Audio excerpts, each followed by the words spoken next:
So let's do like this.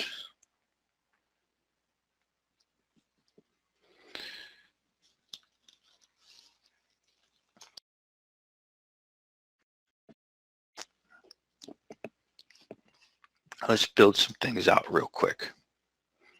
I'm only going to touch on this now because you guys have seen this lesson. Some of you that are new haven't seen it, but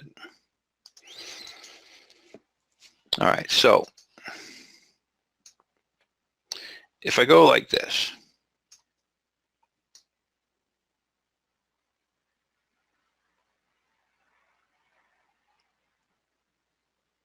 touchy.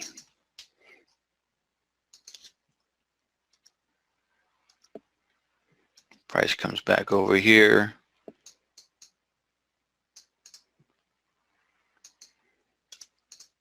And then I go like, hey, get back over here. Then I go like this. What I have basically, and remember with gaps, we're just drawing in the upper third, right? So what I have is a gap swap.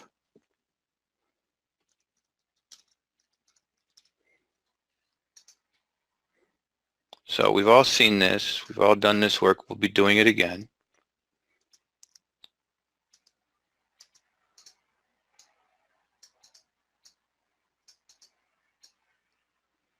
All right, so what I have there is a gap swap at a bar level. Now also, if I go like this,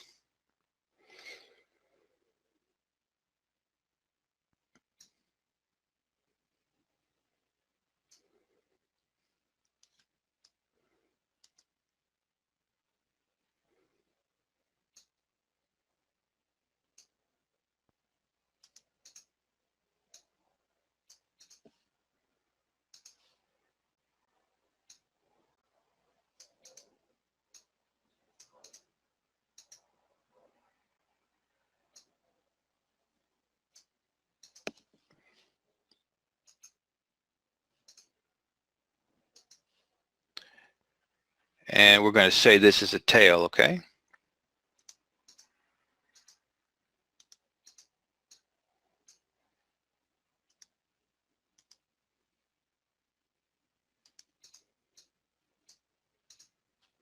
And then I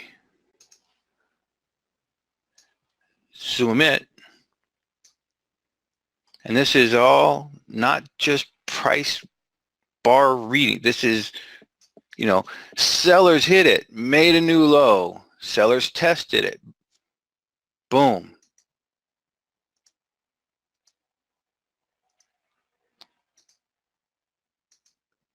This is a swap also. Just call this a tail swap.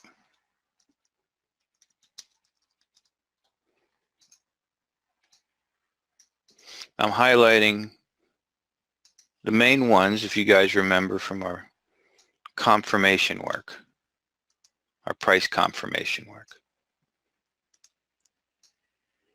But I still want to get something across here. So what I have here is an outside bar now.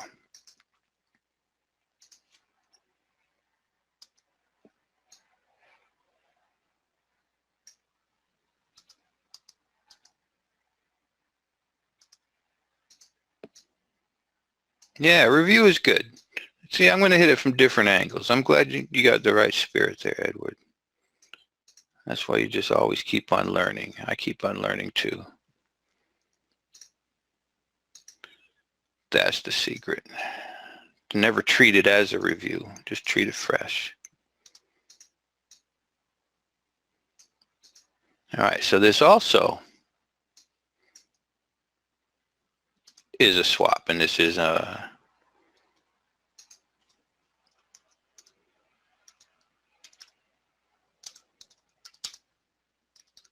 outside bar swap. So what it's telling us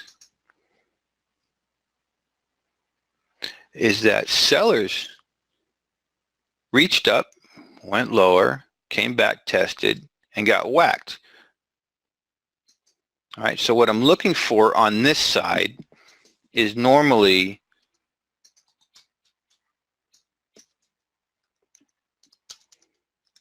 a gap to show me that they got whacked, okay? So on the right side of the pivot, I'm looking for some kind of gap to tell me something about, sellers that prove themselves. And the beauty of these is it usually happens fast, and it usually gets everybody just, even if you weren't convinced the market was going down, when this happens, it usually is that last photon, as Tim would put it. It's usually that last, even if you were looking for a long, when it does that, you're like, oh, all right, never mind. All right. So these were our basic confirmations. All right. Now, if I have something like this,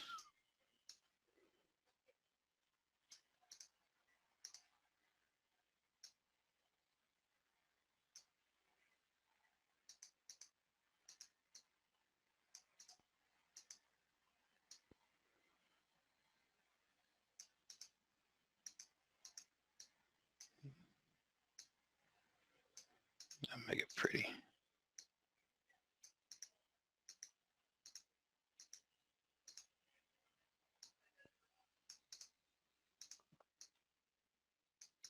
Getting better at this. Huh. If I have something like this,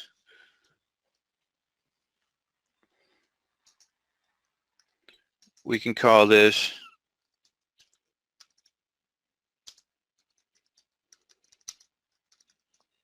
Valley Mountain swap, right? All right, everybody on the same page with me so far?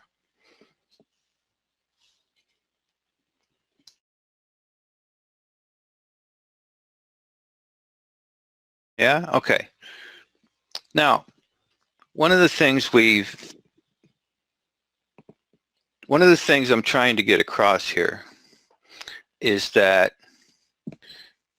there's some common threads that run through everything, okay? There's some common threads that run through everything. Principles. Common threads. Number one, relative, meaning these are all the same. They're just different amounts of time. That's all. It's like a hologram. One piece contains the other. If you went in a smaller time frame here, you would see this with the median line set.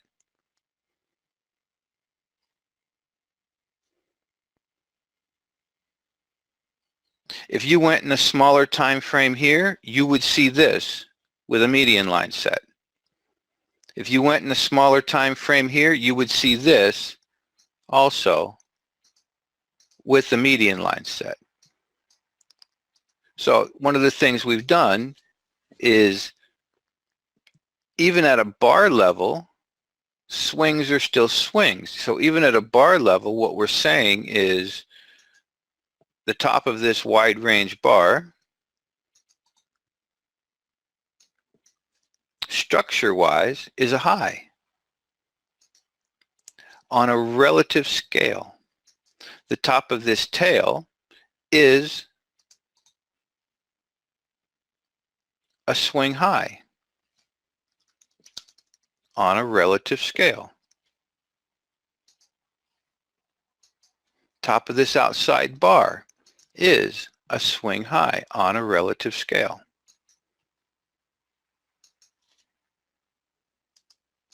All right.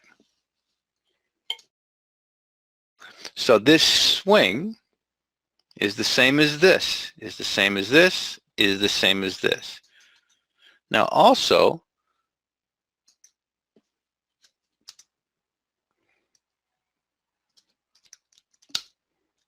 swing cycles runs through everything. everything. Everything's in swings. I keep saying that. Swing cycles, runs through everything. What else? What else is going to run through all of this, whether it's a bar level, a minor swing, or a major swing? And so I'm trying to give us another way to hold and view markets as they're rolling. What else runs through every one of these things?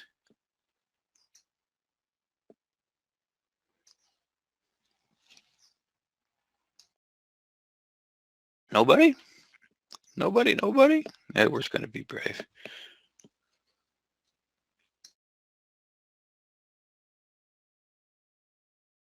A pivot? Yeah, they all have actually two pivots, which are comprised of a swing. But I'm looking more principle-wise. So no matter what size we go to here, yeah, they will all have a center. That's already, yeah, okay, expand, contraction, okay? That's one of them. And you're right about the other stuff, but I want to get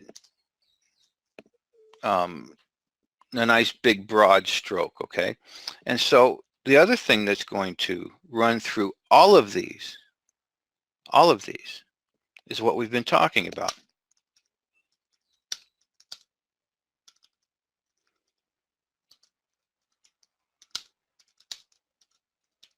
The three types of trades. That was easy. How'd you guys miss that? How'd you guys miss that? All right. So type 1, along the process to push. All right. Type 1 to push. Type 1 to push. Type 1 to push. Nate says, I would not have gotten that with 20 guesses. I know, and I've been sitting there talking about it for 2 weeks, and I say it over and over, and that's all right. You know, it takes time. You know, we got our, I do a lot of stuff. That's why that's why review is good, right? Right, Edward? That's why review, because, you know, it's really hard to get across all this stuff. And so, you know, we just keep hitting it from different angles.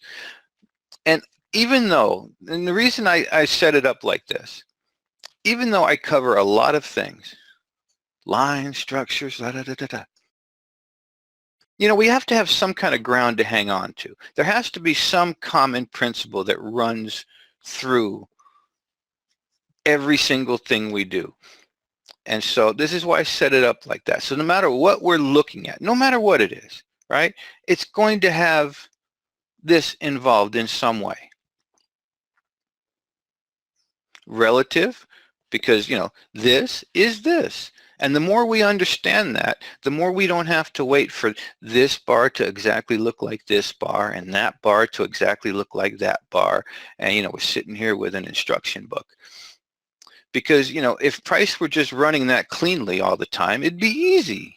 You know, we can just write some computer models and, you know, let the program run. But price flows. You know, price flows. It's got different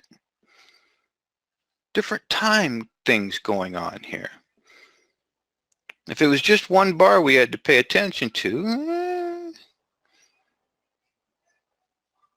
okay. So expand, possible continue, expand, possible continue, expand, possible continue, expand, possible continue. Possible reverse of the gap swap, possible reverse of the tail swap, possible reverse of the outside bar swap, possible reverse. And any, you know, you draw a median line, these options, this process is built into it. These basic options, right, is built into it. You know, then I went and got all complicated last week and talked about a sub option down here and a sub option down here. But these are built into it, okay? All right, now, yeah, if it's easy, there's no money in it, right? Now that we've got sort of a basic picture, then we can learn to, here, we'll take a picture of this because, you know, we'll come back to this. We can learn to put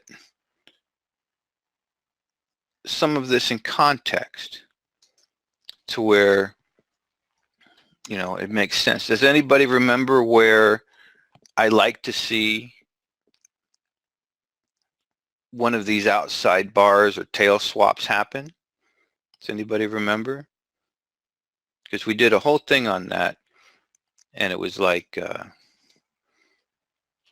it makes a pivot, but there's a place in the swing. There's a place in the swing that I like to see it happen. That I will use for confirmation. Yeah, it's somewhere near the end. And usually when price is, let's say, on its way up, and it just won't quit, right? It just won't quit. And you've been waiting to get short. It just won't quit. You think, okay, this is it. It's coming down. And no, it just won't quit. See, there's your outside bar. So somewhere near the end, and not just near the end, also, you know, when you're absolutely convinced yourself that this market's never coming back, I mean, that's when things turn. That's capitulation. When everybody's like, you know, it's beyond all reason, it seems. All right, so now let's look at this. Let's look at this in this market.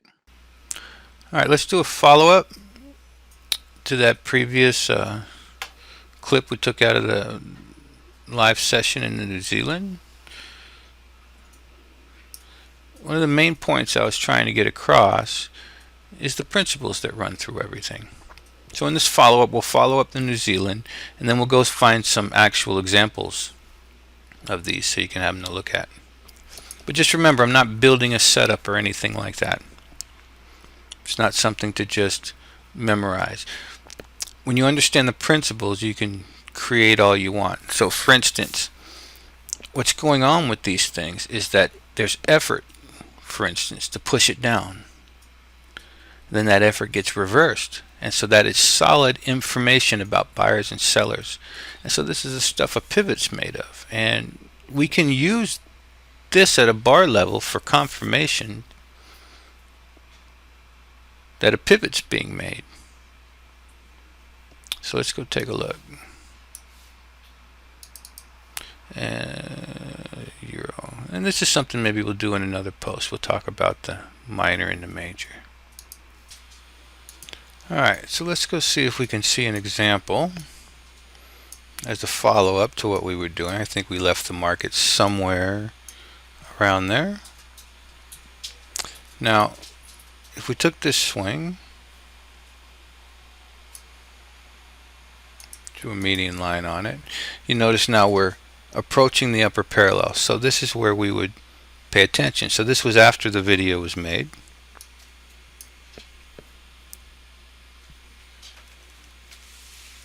Price looks like it's starting to roll over up here.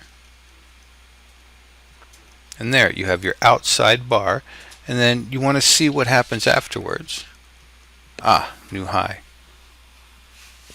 So this kind of thing, don't just see it as a setup to memorize. It's telling us something real about where the buyers and sellers are. See, look, even this tail is telling us, look, buyers stepped down, made a new high. Buyers are still here. So this is a lot different than prediction or anticipation. It's just what is. There's a fact. These buyers stepped in and made a new high. So this becomes a great reference point. We don't know what price is going to do. We don't have to know what price is going to do. As it gets here, now there's a lot of times right here I'll use this for a buy. But like I said, we're looking at the possibility of a pivot being made. This is the kind of thing a pivot is made of.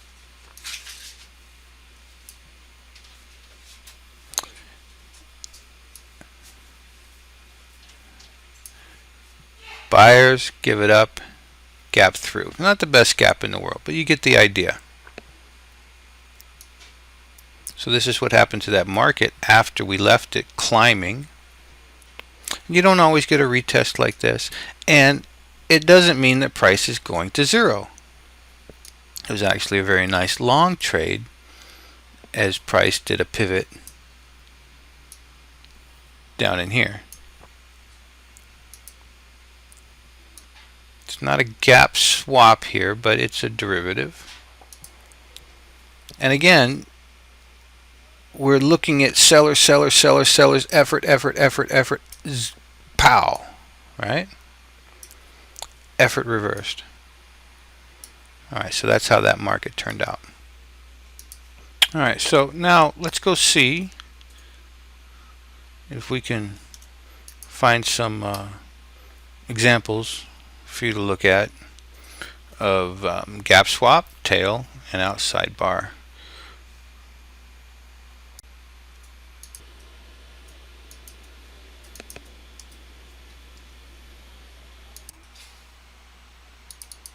I know we'll look at the daily. All right.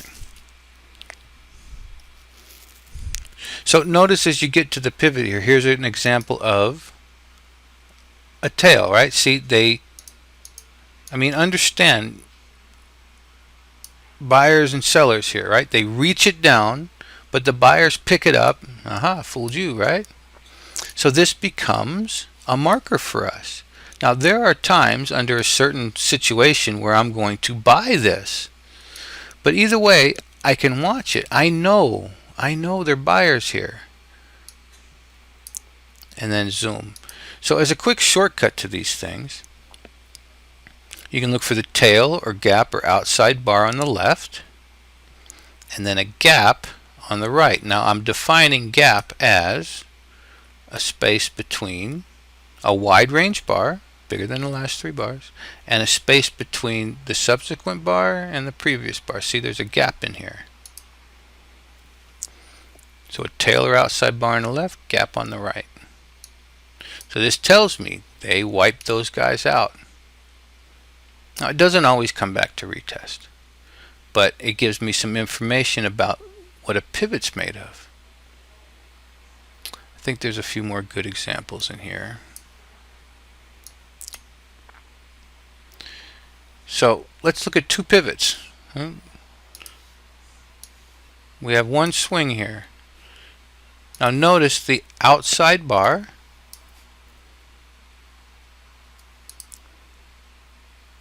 buyers, they actually hit it and try. Gap.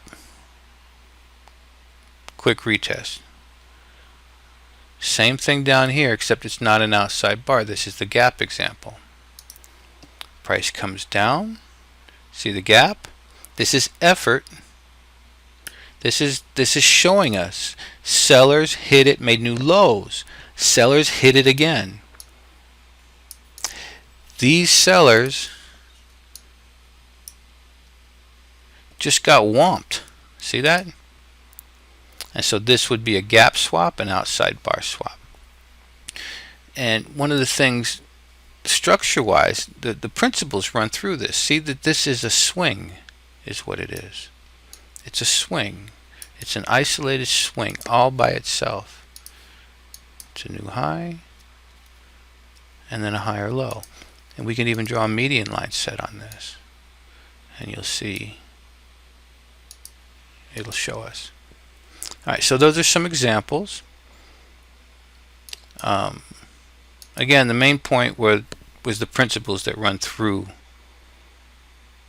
everything, including the three types of trades.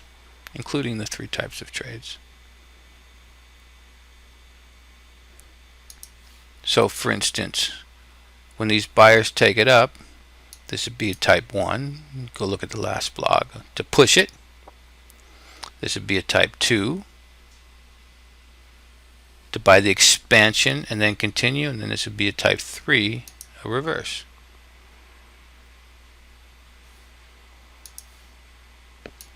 Same thing down here.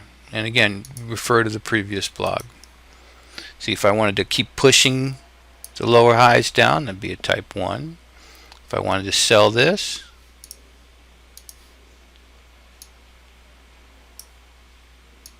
That'd be a type 2 to sell for the expansion.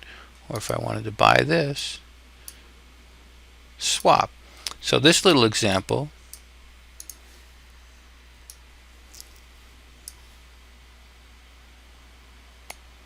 has, can't get it all in here. This little example has the gap swap, and you can see the swing. All right.